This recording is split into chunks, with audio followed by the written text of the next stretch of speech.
80년대 또 이렇게 마약과의 전쟁, 정치원에서 이제 이들을 대거 감시하고 또 투옥을 하고, 그래서 일부가 사실 추방이 됐고, 이제 결과적으로 본국에 가면서 엘살바도르 내에 지금 치안이나 어떤 범죄의 주요 그런 행위자의 역할을 사실 또 했었고요. 본래가 미국 내에서 추방되고, 그래서 추방되었던 엘살바도르의 갱단들이 자국으로 돌아가면서 다시금 그 폭력 그런 어떤 조직들이 확산되고, 그러니까 미국 입장에서는 이렇게 폭력을 이렇게 수출을 하게 된 거고, 엘살바도르 입장에서는 이제 폭력을 수입을 하는 어떤 그런 형국들이 사실 이제 있었던 거죠. 3월에 트럼프 행정부가 갱단원들로 추정되는 230여 명의 베네수엘인들을 그냥 비행기에 태워서 강제 추방을 시켜버렸어요. 맞아요. 어떻게 이런 일이 좀? 그러니까 미국과 그 엘살바도르의 그런 구조적인 조건이랑 그런 정치적 흐름과 조금 이렇게 맞물려 있다라고 사실 볼 수가 있을 것 같아요. 네. 엘살바도르는 지금 나이브 부켈레가 지금 집권을 하고 있는데요. 지금 2기입니다. 2019년부터 집권을 하고 작년 2023, 24년부터 이제 2기로 들어가면서 이 부켈레 대통령이 방점을 두고 있는 게 이제 강경한 치안 정책. 네. 사실은 전반에 지금 내세우고 있고요. 이런 맥락에서 2023년 1월부로 이제 세코트라고 하는 그런 초대형 감옥 시설을 건설하면서 사실 이제 수용력을 대폭 지금 강화한 상태인데요. 네. 또 미국은 반면에 이제 트럼프 행정부가 들어서면서 미국 내 치안 문제를 이제 외부로 네. 전가시키려는 어떤 그런 정치적 필요가 사실 있었고, 이런 맥락에서 이번에 이제 사실 계약을 맺은 거란 말이에요. 단순한 그런 송환을 넘어서요, 양국의 이해 관계가 맞아떨어지는 그런 전략적인 그런 교환이다라고 사실 이렇게 볼 수가 있을 것 같아요. 네. 다시 말해서 이제 미국은 국내 문제를 외부화하게 함으로써 정치적 메시지를 강화하고, 또 엘살바도르는 그런 재정 지원, 그러니까 그러면 정권의 정당성을 확보하려는 그런 효과가 있다라고 사실 볼 수가 있습니다. 보수층들을 결집시키기 위한 그런 어떤 강경한 이민 그런 메시지로 볼 수가 있고요. 또 경제적인 부분에서 보면은 결과적으로 국내의 그 뭐 수감이나 그 관리 책임을 사실 이제 외주화하면서 그 수감 비용을 또 절감할 수 있잖아요. 네, 사실은 제가 네. 이제 재작년이었던 것 같아요. 네. 이제 엘살바도르를 갔었을 때 제가 느낀 거는요, 미국의 중소도시에 온 것 같다. 돌려 얘기하면 되게 물론 제가 엘살바도르라는 나라를 한 도시 두 도시 가서 뭐 전반적으로 다 봤다고 얘기를 할 수는 없지만요, 되게 안정적이다. 교민들과의 그 대화를 좀 나누는 가운데 정말 엘살바도르 살기 좋아졌다. 부켈레 대통령이 집권을 하면서 치안 강화가 그 이 친구의 방점이었고, 갱단들을 많이 솎아냈단 말이에요. 그러니까 언론에 참 보도가 많이 되었잖아요. 네. 그러니까 이제 머리 빡빡 깎아놓고 이렇게 몰아놓고 했던 그런 모습들에서 이제 그래서 그 살인율, 네. 그 범죄율이 급격하게 떨어지면서, 기본적으로 그렇게 살인율이나 범죄율이 떨어지면 결과적으로 이제 그 투자자들이 많이 들어오잖아요. 그렇게 되면서 그 경제 활성화가 됐고. 그러니까 한때 살인율이 전 세계 최고였잖아요. 맞습니다. 엘살바도르가. 예. 그런데 지금은 작년 기준으로 뭐 중남미에서 가장 낮은 수준으로까지 떨어졌다고 하더라고요. 그렇죠. 예. 도대체 어떻게 하면 그렇게 드라마틱하게 살인율이 줄어들 수가 있는 거죠? 돌려 얘기하면 이제 반인권 국가의 모습인 건 거죠. 그러니까 자기가 생각했던 범죄자다, 범죄 가능성이 있다. 따라서 이 친구들은 갱단에 연루될 수가 있다라는 어떤 그러한 부분들로 인해서 그냥 의심만 좀 이렇게 있다면 그냥 무조건 다 수용소에다 감금하는. 그래서 지금 얘기하면서 반인권적인 행태가 있을 수 좀 자행되고 있는 국가라고 사실 볼 수가 있습니다. 2023년도에 테러범들을 속아내서 하겠다라고 새롭게 구축되어 어떤 그런 신설교도소. 그렇죠. 신설교도소이고요. 갱단 자체를 테러범으로 그만큼 간주를 하면서 그렇게 이제 그런 형태로 이제 무조건 갱단이면 테러범이면 국가를 위협하는 집단이다라는 그런 프레임을 가지고 그렇게 만든 것이 지금 세코트고요. 그럴 개연성 있는 사람까지 다 묶어냈기 때문에 엘살바도르에 계신 분들이 그렇게 얘기하시더라고요. 예전에 결코 never 나갈 수 없었는데 지금은 어느 지역 같은 경우는 편안하게 나갈 수 있을 정도로 그만큼 그런 치안들이 확보가 되었다. 어쨌든 이런 갱단들이 미국에는 왜 와 있는 거죠, 그럼? 이제 미국 내의 중남미계 갱단 문제는 사실 아이러니하게 엘살바도르와 솔직히 좀 이렇게 관계가 있어요. 그러니까 이제 1980년대, 79년도부터 90년 초반까지 엘살바도르의 내전이 사실은 있었거든요. 그래서 이제 이렇게 내전이 생기면서 이렇게 대규모 난민, 이주민들이 생기잖아요. 미국으로 많이 사실 이제 유입이 되었고요. 특히 그때 유입됐던 난민 이주민들이 그 LA, 그 로스앤젤레스에 이제 집단으로 거주하면서 그런 특히 이제 거기에 정착했던 청년들이 그런 차별과 그런 배제를 미국 사회에서요. 그렇죠. 예. 그래서 이제 스스로 지켜야겠다라는 그런 자경단 같은 형태로 이렇게 조직을 만들었다고 합니다. 네. 그게 이제 많이 좀 이렇게 회자가 되고 있는 게 MS-13. 네, 그렇죠. 거기가 제일 그 유명한 엘살바도르 맞습니다. 그게 엘살바도르 갱인데 이제 네. 사실 이제 그때 이제 그 친구들이 LA에서 조직했던 게 MS-13이고 그다음에 이제 바리오 그다음에 18이라고 얘기하는데요. 이렇게 MS 그러면 지금 엘살바도르의 가장 유명한 갱단은 메이드 인 USA군요. 결과적으로 이제 메이드 인 USA이고 왔다 갔다 하는 부분인데 이게 사실 이제 MS-13이라는 게 M이 이제 마라라고 해서 이제 갱이라는 스페인어고요. 네. 그다음에 S는 살바도르차래 갖고 살바도르 출신들이라는 그 비속어고 또 13이라는 숫자는 단원이 됐어. 그러면 13초 동안 거기 다른 갱단원들한테 이제 맞아서 13초 동안 견뎌야 된다. 뭐 그런 게 있더라고요. 아, 정말요? 네, 그래서 이제 MS-13이라는 게 이름이 붙었고, 그다음에 이제 바리오 18이라는 바리오는 스페인 말로 이제 그 지역을 얘기하는 거거든요. 그래서 LA의 그 18번 그 구역에서 만들어졌다라고 해서 이렇게 이제 바리오 18. 그래서 이제 이 MS-13과 그 바리오 18은 결과적으로 이제 미국 내에 그 이주한 엘살바도르 친구들이 어떤 그런 자경단적인 조직을 만들었고 이게 이제 초국가적인 갱단으로 이제 확장이 사실 되었다라고 이제 사실 볼 수가 있습니다. 트럼프 지금 미 대통령이 지금 뜨란데 아라구아라는 베네수엘라 출신들을 미국 입장에서는 추방을 한 거고 그래서 뭔가 베이스로 뒀던 게 사실 이제 18세기 만들어졌던 그 적성국 국민법이라고 하는 건데요. 네. 그 Alien Enemies Act라고 하는데 이게 사실은 이제 18세기 그 당시에 이제 전시 상황 때 만들어진. 그래서 그 보면은 1812년도에 있었던 영국과의 전쟁. 네. 그다음에 우리가 알고 있던 1차 세계대전 18년 때까지 1차 세계대전. 근데 39년부터 45년 사이 2차 세계대전 때 적용을 했던 법이라고 하더라고요. 이번이 네. 네 번째. 네. 예, 전혀 사실은 보면은 전혀 미국과 지금 사실 베네수엘라 간에 사실 전쟁 아니잖아요. 그렇죠? 1789년도에 만들었던 거를 이렇게 근거로 해갖고 지금 이 뜨란데 아라과 갱단을 그 테러 조직으로 간주해서 이 법을 사실 적용을 한 건데 사실은 이제 법적 무리가 많죠. 무리수가 많은 거죠. 사실. 그렇죠? 그러니까 어떻게 이 238명이 픽업이 됐는지도 좀 궁금하거든요. 평범한 사람인데 이 트렌드 아라구아의 일원으로 묶여서 엘살바도르로 보내진 사람이 있었어요. 맞아요. 네. 미국 법원에서 이건 아니다. 저 사람은 그냥 평범한 시민이다.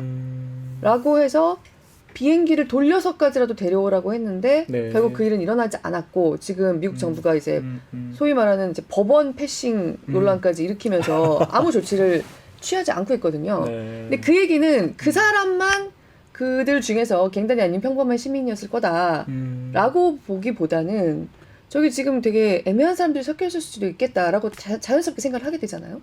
맞아요. 결과적으로 지금 뭐 무리하게 사실은 진행을 하고 있는 거고 어떤 뭐 이것저것 따지지 않고 그래서 사실 지금 반인권적인 부분들이 가장 크게 부각이 되는 사실 부분인 것 같습니다. 네. 지금 이 세코트를 운영하면서 특히 더 부켈레의 지지율이 좀 올라갔다. 네. 경제적으로 도움이 된다고 하던데요. 그렇죠. 지금 뭐 경제적인 그런 것 같아요. 이게 이미지 정치인 건 거잖아요. 네. 예, 내가 이 세코트라는 그 최첨단으로 그 만들어진 감옥소 수감소를 가지고 있고 또 동시에 미국이라는 전 세계 최강 국가의 또 외주까지 받았고 예, 또 이를 통해서 우리 사회가 지금 안정화되어 있고 네. 안정화되어 있다는 거는 결과적으로 투자들이 많이 또 들어오는 어떤 그런 상황이 된 거고. 그래서 지금 보면은 부켈레가 하는 그 90% 이상의 지금 사실은 이제 그 지지율을 사실 가지고 있다고 하더라고요. 그만큼 뭐 부켈레가 하는 모든 것들에 대해서 기본적으로 지금 그 엘살바도르 사람들은 전폭적인 사실 이제 지지를 사실 보내고 있다. 굉장히 복잡한 문제네요. 그 안에 살고 있는 사람들한테는 분명히 도움이 되는 측면이 있는데 또 보편적인 사회 질서에 입각해서 보면 분명히 그렇죠. 반인권적인 행태가 있는 거잖아요. 부켈레 하는 행태가 그 왜냐면 갑자기 들어온 건 거예요. 그 경찰 들어와서 우리 아들 데려가고 아주 전혀 그런 범법이랑 상관이 없는데 예. 그냥 우리 아들은 전혀 갱단하고 관련이 없는데 그냥 그렇죠. 집에 와서 데려갔다. 그렇죠. 너는 예. 갱단이라는 뭐 제보를 받았다 이러면서 그렇죠. 연루가 있다라든지 뭐 네. 그냥 뭐 친구의 친구일 수도 있긴 하잖아요. 그렇죠? 네. 그러니까 그러한 가능성이 1이라도 있다고 하면은 뭐 인권과는 상관없이 네. 그게 어찌 생각하면 지금의 그런 권위주의 국가가 행할 수 있는 또 여러 가지 하나의 모습들이다. 볼 수가 있을 것 같습니다. 과거에 우리나라에서 많이 일어났던 일과 되게 비슷하지 않습니까? 몇몇 그런 수용시설들에 그렇죠. 정말 가야 할 사람들이 가는 경우도 있었지만 굉장히 좀 억울하게 들어갔거나 사람으로서의 대우를 제대로 받지 못하면서 부작용이 생기고 그게 지금 말하자면 국가가 시민에게 자행했던 범죄로 얘기가 많이 되고 있는데요. 말하자면 그런 상황이 엘살바도르에서 지금 일어나고 있는데 계속 이제 박수갈채만 나오는 조금 불편한 느낌이 있어요. 그렇죠. 사실은 그런 것 같아요. 우리가 이게 민주주의가 이렇게 민주주의도 이렇게 단계가 사실 있다라고 네. 봤을 때 사실은 지금 엘살바도르와 같은 경우는 민주주의가 가장 기초적이고 기본적인 민주주의, 돌려 얘기하면은 내가 대통령을 뽑는다라는 그냥 보팅 파워 정도만 가지고 있는 것 같고요. 동시에 이 친구들이 사실은 엘살바도르를 포함해서 중남미권에서의 중요한 문제 중에 하나가 물론 우리 그 중남미권뿐만 아니라 전 세계 다 마찬가지긴 하겠지만 결과적으로 먹거리 경제잖아요. 네. 따라서 why not? 뭐 그 부분들만 내가 뭐 최소한의 필요를 채워주는데 그렇다면은 그러한 조금의 그 불편함, 네. 뭐 민주주의 우리가 생각하는 그런 시선과 우리가 이해하고 있는 부분들은 그네들한테는 또 다른 형태인 것 네. 같다. 그래서 안전은 보장이 돼야 그렇죠. 그 다음에 민주주의도 있다. 뭐 이렇게 생각을 할 수 있을 것 같아요. 그 정도로 치안이 그렇죠. 이렇게 안전이라는 게 경제적인 안전과 네. 그다음에 그렇죠. 그다음에 이제 물리적인 그리고 치안의 안전이 상대적 이전과 비교했을 때 확연하게 나아졌다. 따라서 다른 형태의 지금 부켈레 대통령이 하고 있는 것들에 대해서 익스큐즈가 사실 되는 부분들이 있다. 이렇게 볼 수가 있을 것 같습니다. 네, 엘살바도르 입장에서는 그럴 수 있는데 사실 미국이 이렇게 약간 18세기 법까지 발굴을 다시 해가면서 그렇죠.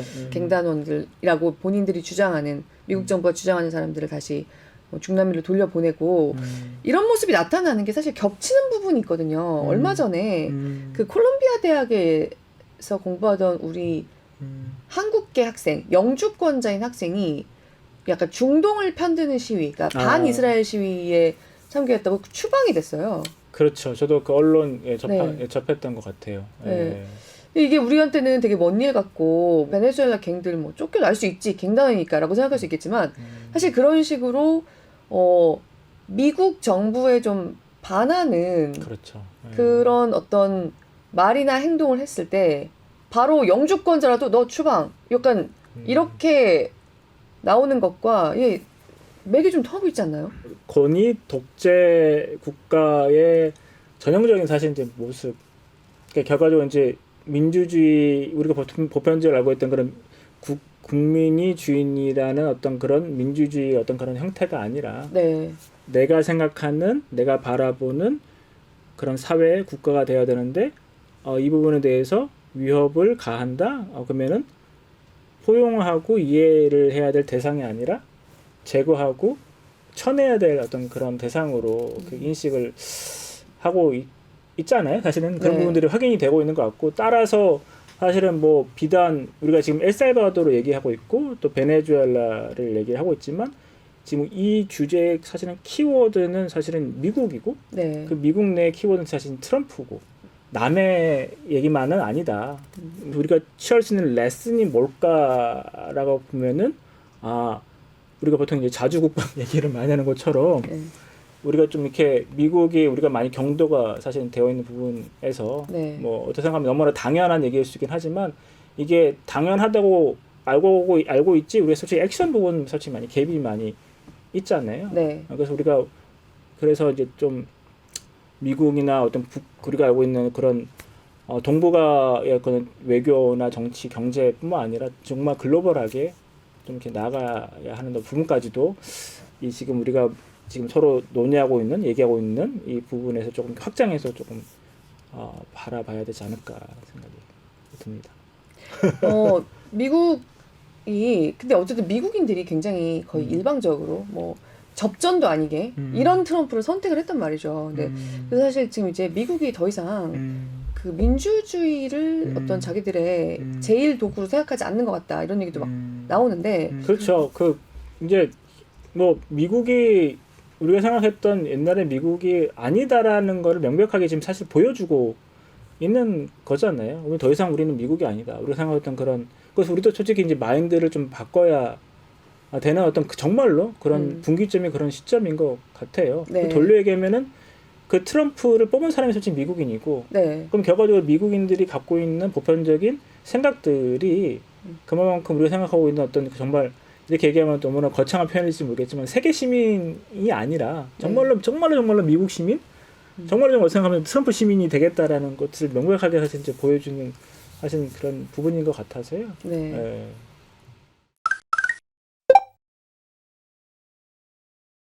미국 보수층은 여기에 대해서 이 정도로 조금 약간 강한 감정들을 가지고 있는 건가요? 사실은 이제 좀 아이러니하긴 한데요. 그러니까 미국 내에서의 라틴계들이 적은 그 라틴 아메리카 사람들이다.